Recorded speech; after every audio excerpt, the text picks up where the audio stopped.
ఎప్పుడు ఇంట్లోనే ఏముంటామని చెప్పేసి మా ఫ్రెండ్ వాళ్ళు మేము అలా బైక్ పైన ఆర్కే బీచ్ వరకు అయితే వచ్చేసాము. అసలు విషయం ఏంటంటే మా రియాన్ వాళ్ళ డాడీ బర్త్డేకి గిఫ్ట్ ఇచ్చి సర్ప్రైజ్ చేస్తున్నాడు. ఆల్రెడీ మీలో కొంతమంది గెస్ట్ చేసే ఉంటారు. సో వీడియో అయితే చూడండి. మా రియాన్ బీచ్కి రావడం కూడా ఇది ఫస్ట్ టైం. సో ఎలా ఎంజాయ్ చేస్తాడో చూడాలి. ఫ్రెండ్ వాళ్ళు కేక్ తెచ్చి సర్ప్రైజ్ చేశారు.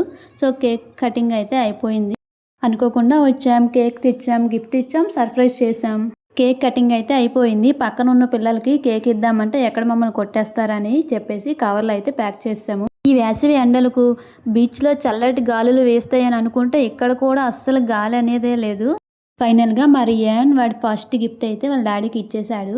ఎలా ఉందో కామెంట్ చేయండి. వాచ్ అయితే నేను ఆన్లైన్లో తీసుకున్నాను, ఫాస్ట్ ట్రాక్. పిల్లలతో బీచ్ దగ్గరికి వెళ్ళడంత సేఫ్ కాదనేసి కొంచెం దూరం నుంచి అయితే బీచ్ని చూపించేసా. అలాగే మాకు టైం కూడా లేదు. ఒకవేళ మీరు మీ పిల్లల్ని బీచ్కి తీసుకెళ్లేటప్పుడు కొద్దిగా జాగ్రత్తగా చూసుకోండి.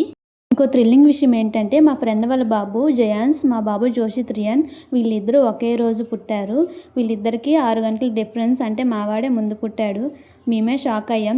వీళ్ళిద్దరూ బాగా ఎంజాయ్ చేశారు. ఫైనల్గా బీచ్కి ఫ్లైట్కి బాయ్ చెప్పేసి అక్కడి నుంచి మేము అయితే ప్యాకప్ అయిపోయాం. నిజం చెప్పాలంటే బీచ్లో నైట్ టైం చాలా బాగుంటుంది, కానీ మాకు టైం లేదు. సో అందుకే మేము లెఫ్ట్ అయిపోయాం. పిజ్జా హాట్లో పిజ్జా ఆర్డర్ ఇస్తే మా వాడు లాగించేద్దామని చూశాడు. ఇంకా నువ్వు తినే టైం ఉందిరా అని చెప్పి అక్కడి నుంచి లెఫ్ట్ అయిపోయాం. రోజుకి మా బుజ్జిగాడు అవుటింగ్ అయితే ఇలా కంప్లీట్ అయింది. వీడియో నచ్చితే లైక్ చేయండి. మరొక వీడియోతో మళ్ళీ కలుద్దాం. Bye bye friends.